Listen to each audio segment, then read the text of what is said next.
Hi folks, Anders here. Welcome to another episode of Project Longhouse.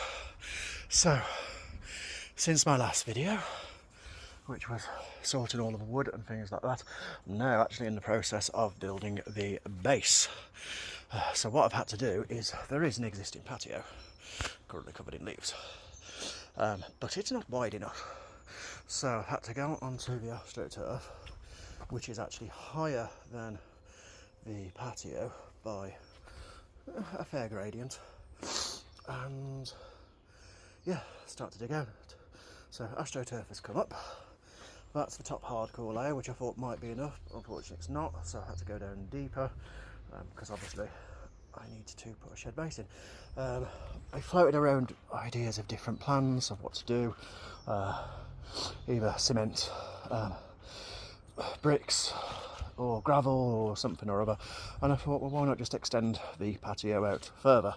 So due to a fortuitous find on Facebook Marketplace, I managed to find for free an absolute load of cement ribbon slabs, and there are 1, 2, 3, 4, 5, 6, 7, 8, 9, 10 2x2s, and 1, 2, 3, 4, 5, 6, 7, 8, 16 1x2s. And in another moment of fortuitousness, the gap that I need to fill, to extend out by, is 90 centimetres. So 2 foot slabs and 1 foot slabs make 90 centimetres, pretty much spot on. So that's what I'm doing today. So I've just started, like I say, digging out. I don't have anywhere to put all of the rubble currently, so all I'm doing is moving it from over there to a pile over there for now, because this is eventually where there will be an extra gazebo off the, well, not a gazebo, awning off the side of the shared workshop with a hot tub in. That's the plan anyway, so it'll come from, I don't know whereabouts that tree is there, somewhere there, over to the corner of a fence, which is about 3 metres, and it'll just literally just fix it onto the trellis. That's the plan anyway. So yeah, so plan for today is, depending on how much energy I have, which I don't because I'm still recovering from a cold, is get that dug out, get it level. If I'm still feeling up to it, I shall pop to the building merchants later, get some sand and cement, and get the slabs laid. That's hopefully the plan. So yeah, I'll see you in a bit. So, progress is being made. I'm being supervised. Hello, Twilight. Yeah, so dug out. It's almost to the level. I'm just going to rake it down to a little bit more level, because obviously I need to go lower than what the current patio is, so I can put cement mix into it there. Now, past Andy was a bit of an idiot in that I put all of the wood along there, well, not all of the wood, that's all of the floorboarding and the roof lath. I put it all along there, thinking that'll be out of the way.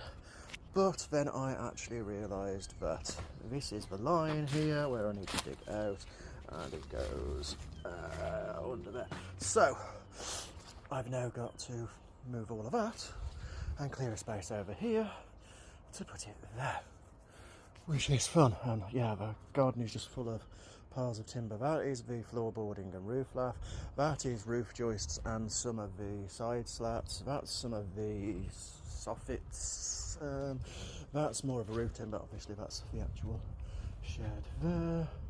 I've got loads of furniture to go to the tip. There is a dog that needs to go to the tip. Teddy, who's a good boy? Who's a good boy? Hello?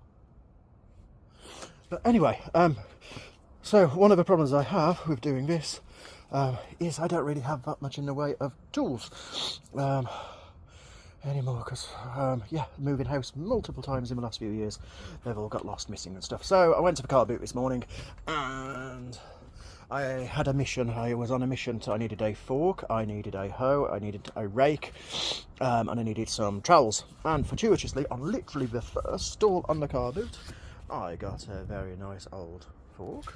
I got a very nice old rake. I got 2 hoes, and all of those 4 items there cost me a £5. Absolute bargain. Brilliant. Then on another stall, I got a rake for the leaves because we had a plastic one and it broke because it was an old plastic one. So now I've got a lovely metal rake. But also, in my little Primark bag of joy, there's a few sellers of tools. I got some absolutely lovely vintage shears. They were 30p, or 2 items for 50p. So I got that, and then I got a nice old wood saw, coping saw. Blade needs sharpening, but yeah. So those 2 cost me a ridiculous amount of 50p. I got a trowel, plasterer's trowel. I got 2 other little trowelly trowels. They were 50p each. I got another one of those. That was £1. And a little garden trowel thingy, which was 50p. So all of that cost me 5, 6, 6.50, like 8 quid, 9 quid for all of those tools, which is an absolute bargain. You know, it's the end of October, literally. It is the 31st of October today. Car boots are still going. It's a Thursday one. Yeah, and still useful for picking up bits and pieces, which is brilliant. Don't actually think I picked up anything else, which is unusual for me. But yeah, so all the tools are sorted, which I needed. That's a big tick for me. So yeah, so the plan for next is move all of that lot to over here, and then I can dig down and get it level, and then hopefully I might be able to lay the slabs this afternoon and get them bedded in. See you in a bit. Right, so all the floorboards are moved. I've just got the roofing lath from the shed to move, and then I can actually start digging out of there. So as I mentioned in one of the previous videos, this is all floorboarding from a Victorian terrace house just down the road. Very fortunate that the guy who was ripping it out posted in a local Facebook group, said did anybody want it. Obviously with this shed it's not got any floor because it was originally a garage, so I said yes, and we managed to move it all on the same day that we moved the shed from Nottingham. It is filthy, so I will be pressure washing it all and then mould treating it, because it's, as you can see, lots of green mould on it at the moment, which is not ideal for a working environment, so it'll all be mould treated, disinfected, bleached, whatever. But yeah, so, and also very fortunate is the lengths of this are pretty much exactly the length that I will need to go in the shed, workshop, Longhouse there. So happy days, and there is more than enough to do it.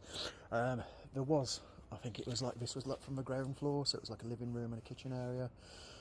He had got more originally, but he burnt it all because he didn't realise that people would actually want Victorian floorboards, but I did, so happy days. So yeah, so next bit is move all of that, and then I can dig out further there. And then if I'm feeling up for it, which I possibly might be today, we might be laying the slabs down. That's exciting. See you in a bit. Right, I've done. Well, I haven't laid the slabs, but all of the timber is moved. That is all dug out and roughly level. As you can probably see, you can't see perspective very well on phone cameras, but there I've had to dig down about 4 or 5 inches, and then just a little bit below the slabs here so I can put a cement base in.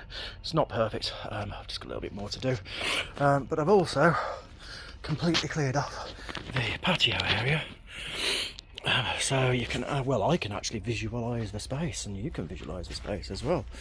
So obviously corner is there, corner will be there, following the slab line, down to there. I will be leaving about 30cm gap between the fence there and about 30cm gap between that fence and the shed itself. Obviously drainage off the roof because it's got quite a big roof span, but I have got all of the original fascia boards and all of the original drains for it. So but what the plan will probably be is to have it draining, because behind the fence here is just like a wild copse, so I might just dig a little drainage channel just under the fence for it to just drain off naturally into there. There's quite a dip between us and the garden, and technically the property line of this house is about, if you can see, where the fence is there. That's technically the property line of the house, but it's had to come further back this way because I don't know, I wasn't here when it was done. But yeah, so it'll still drain off, but we'd like to say there's quite a dip, so it'll just drain off into there. There's usually a little in the there's usually a little pond out there, so it will just naturally drain off into there. I might put a water butt in at some point, but we'll see. So yeah, that's the space, and cleared it up properly and nicely. That is the very, very, very, very dirty spa hot tub thing, which needs to be cleaned. That is a very, very old swimming pool which needs to go to the tip. There is a lot of rubbish that needs to go to the tip, but it's all very much a work in progress. So yeah, there's the space. If you can visualise, there'll be a very large, lovely shed there. Well, workshop slash longhouse slash shed slash man cave. I don't like that word. Just a place for me to actually be able to work and do craft and maybe socialise with people. The idea is eventually to have a wood burning stove in there, but that's a way off. So as you can see, the actual end of the shed will come to this slab here, so there's another 2-foot gap there. What I will probably do is, because this side was originally like the double doors, which would have been the garage doors, my plan was originally to seal those off, but what I'm thinking is just leave them open, so in the summer when it's warmer I've got extra ventilation, I can open those doors, but put a cover over from the front of the shed along to there, just put a board over or something like that, and I've got an extra little outdoor dirty space, I guess. Yeah, so that's it for this video. Next step is going to be laying the slabs, which I may or may not film. I possibly got help for that, hopefully, so fingers crossed. But thanks for watching, and I will see you in the next video.